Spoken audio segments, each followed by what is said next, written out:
سورہ فاتحہ کی ان 3 آیتوں کی الگ الگ تفسیر اور تشریح سمجھنے کے بعد ان تینوں آیتوں پر ایک اور نقطہ نظر سے اور ایک اور زاویے سے ذرا نگاہ ڈالتے ہیں۔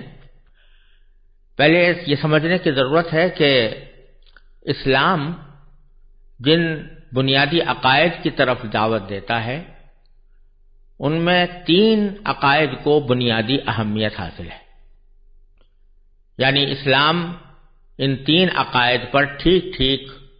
ایمان لانے کا نام ہے۔ ان میں سے ایک عقیدہ ہے توحید، اور ایک ہے رسالت، اور ایک ہے آخرت۔ توحید کا مطلب یہ ہے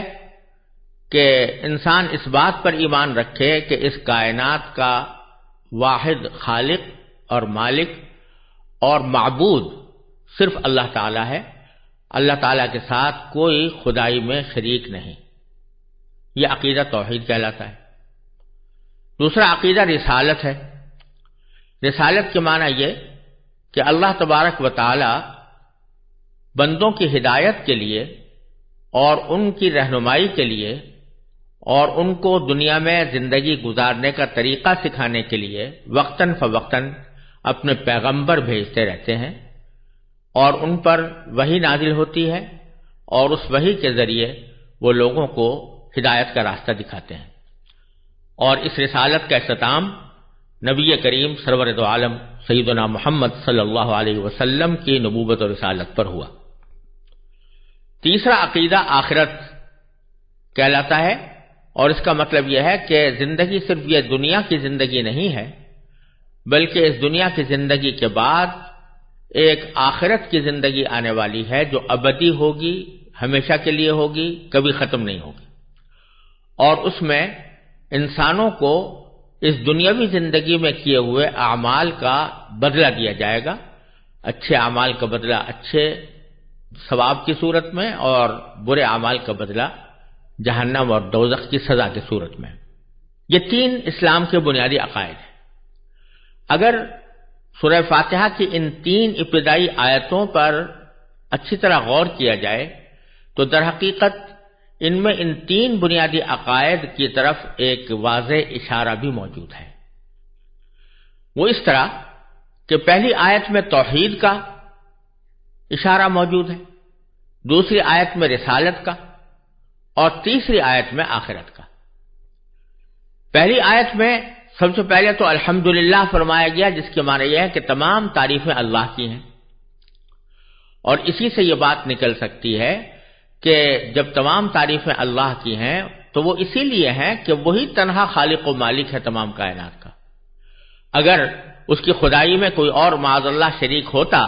تو وہ بھی تعریف کا مستحق ہوتا، لیکن اللہ تبارک و تعالی تنہا تعریف کا مستحق ہے، اس لیے کہ وہ تنہا خدا ہے، وہی معبود ہے، اور اس کے ساتھ خدائی میں کوئی اور شریک نہیں۔ پھر اسی کے اندر دوسرا جو لفظ ہے رب العالمین، الحمدللہ رب العالمین، یعنی وہ تمام جہانوں کا پروردگار ہے، اس میں بھی توحید کی طرف اشارہ ہے،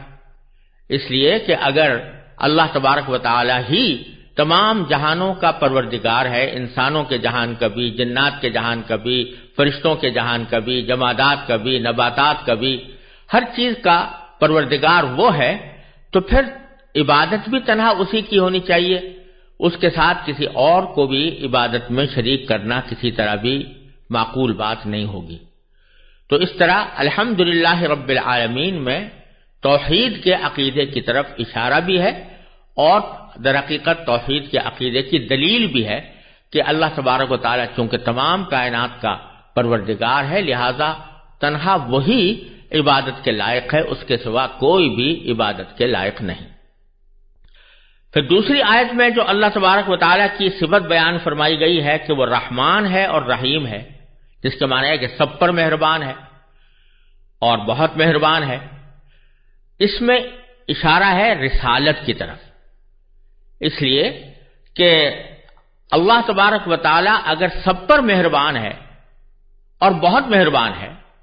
تو اس رحمت کا لازمی تقاضا یہ ہے کہ وہ انسانوں کو پیدا کرنے کے بعد دنیا میں اندھیرے میں نہ چھوڑے، بلکہ ان کی ہدایت اور رہنمائی کے لیے کوئی ایسا راستہ اختیار کرے جس کے ذریعے انسان یہ سمجھ سکے کہ کون سی چیز اچھی ہے، کون سی بری ہے، کون سا کام کرنا چاہیے اور کس کام سے بچنا چاہیے۔ اگر اللہ تبارک و تعالی نے انسان کو پیدا تو کر دیا اور اس بھری ہوئی دنیا کے اندر تن تنہا بھیج دیا اور یہ نہ بتایا کہ اس دنیا میں اس کو کیا کرنا ہے اور کس طرح رہنا ہے، کون سا طریقہ رہنے کا بہتر ہے اور کون سا غلط ہے، اگر اللہ تبارک و تعالی یہ ہدایت نہ فرمائے تو یہ اس کی رحمت کا تقاضا نہیں۔ رحمت کا لازمی تقاضا یہ ہے کہ وہ انسانوں کی ہدایت کے لیے، رہنمائی کے لیے کوئی سلسلہ جاری کرے، اور وہی سلسلہ در حقیقت رسالت کا ہے، یعنی پیغمبروں کا، جس کے ذریعے اللہ تبارک و تعالی انسانوں کی رہنمائی فرماتے ہیں۔ یہی وجہ ہے کہ قرآن کریم میں متعدد مقامات پر نبوت اور رسالت کو رحمت کے لفظ سے تعبیر کیا گیا ہے۔ مثلا قرآن کریم میں آیا ہے کہ بہت سے کافر لوگ نبی کریم صلی اللہ علیہ وسلم کے بارے میں یا بعض دوسرے پیغمبروں کے بارے میں پچھلی امتوں کے کافر لوگ یہ کہا کرتے تھے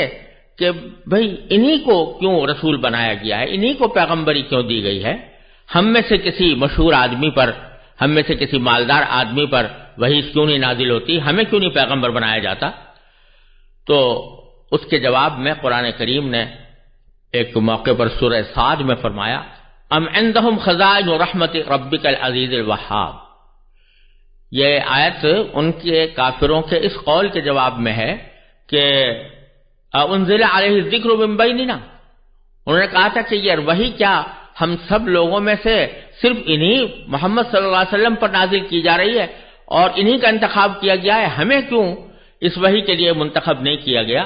تو اس کے جواب میں اللہ تبارک و تعالی نے سورہ صاد میں فرمایا ام عندہم خزائن رحمت ربک العزیز الوہاب، کیا ان لوگوں کے پاس ہیں رحمت کے خزانے کہ وہ جس کو چاہے رحمت کے خزانے دیں اور جس سے چاہے روک لیں؟ یہاں رحمت کا جو لفظ ہے وہ رسالت کے اور نبوت کے معنی میں آیا ہے کہ نبوت کی تقسیم تو اللہ تبارک و تعالیٰ کا کام ہے، یہ بندوں کا کام نہیں ہے کہ وہ تجویز کریں کہ فلاں کو پیغمبر بنایا جائے اور فلاں کو پیغمبر نہ بنایا جائے۔ بالکل یہی مضمون سورہ زخرف میں اسی قسم کے اعتراض کے جواب میں اللہ تبارک و تعالیٰ نے فرمایا اہم یقسمون رحمت ربک نحن قسمنا بینہم معیشتہم فی الحیاۃ الدنیا، اور یہ فرمایا کہ کیا یہ لوگ چاہتے ہیں کہ اب پروردگار کی رحمت یہ تقسیم کریں لوگوں میں؟ مراد یہ ہے کہ کیا یہ چاہتے ہیں کہ نبوت اور رسالت کی تقسیم کرنے والے یہ ہوں اور یہ فیصلہ کریں کہ کس کو پیغمبر بنانا ہے اور کس کو پیغمبر نہیں بنانا؟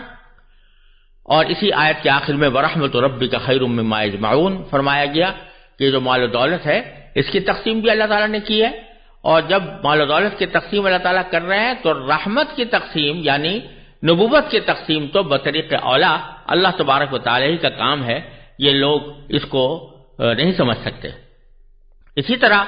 سورہ ہود میں حضرت نوح علیہ السلام کا ذکر آیا ہے، وہاں پر انہوں نے فرمایا کہ ان کنت علی بینۃ من ربی وآتانی رحمۃ من عندہ، یہاں پر بھی رحمت کا جو لفظ ہے وہ نبوت اور رسالت کے معنی میں استعمال ہوا ہے۔ تو قرآن کریم نے کئی مقامات پر رحمت کو نبوت اور رسالت کے معنی میں استعمال فرمایا ہے، جس میں اس بات کی طرف اشارہ ہے کہ اللہ تبارک و تعالی کی رحمت کا یہ ایک لازمی تقاضا ہے کہ وہ بندوں کی رہنمائی کے لیے وقتاً فوقتاً پیغمبر بھیجتا رہے اور ان پر وحی نازل کرتا رہے، اور اس وحی کے ذریعے باخبر ہو کر پیغمبر لوگوں کو بتائیں کہ کون سا عمل جائز کون سا ناجائز ہے، کس بات سے اللہ تعالیٰ راضی اور کس بات سے ناراض ہوتا ہے۔ اس لیے الرحمن الرحیم کی آیت میں یہ دوسرا اشارہ پیغمبروں کی رسالت کے بارے میں بھی ہے، اور اس سے عقیدہ رسالت کی طرف ایک اشارہ ملتا ہے۔ اور تیسری جو آیت ہے مالک یوم الدین، تو اس میں تو خاص طور پر روز جزا کا ذکر ہے کہ اللہ تعالیٰ روز جزا کا مالک ہے، تو اس میں اسلام کے تیسرے عقیدے یعنی آخرت کی طرف واضح نہ صرف اشارہ بلکہ تصریح فرمائی گئی ہے کہ مرنے کے بعد ایک دوسری زندگی آنے والی ہے اور اللہ تبارک و تعالی ہی اس وقت کے مالک ہوں گے. لہذا اس آیت میں آخرت کا ذکر بھی ہے اور آخرت کی طرف توجہ بھی دلائی گئی ہے اور انسان کو اس بات کی طرف متوجہ فرمایا گیا ہے کہ وہ اپنی اس دنیا کی زندگی میں آخرت کے لیے تیاری کرے. تو ان 3 آیتوں میں جو سورہ فاتحہ کی بالکل ابتدائی 3 آیتیں ہیں، ان میں اللہ تبارک و تعالی نے ایک طرح سے اسلام کے بنیادی 3 عقیدوں توحید، رسالت اور آخرت تینوں کا بھی ذکر فرما دیا ہے اور ان کی طرف اشارہ فرما دیا ہے، کیونکہ یہی عقیدے در حقیقت سارے دین کی بنیاد ہیں اور انہی کے اوپر تمام اسلام کے احکام گھومتے ہیں. اس لیے سورہ فاتحہ کی بالکل ابتدا میں ان کی طرف اشارہ کر دیا گیا ہے، کیونکہ سورہ فاتحہ در حقیقت پورے قرآن کریم کا خلاصہ بھی ہے اور پورے قرآن کریم کی تمہید بھی ہے.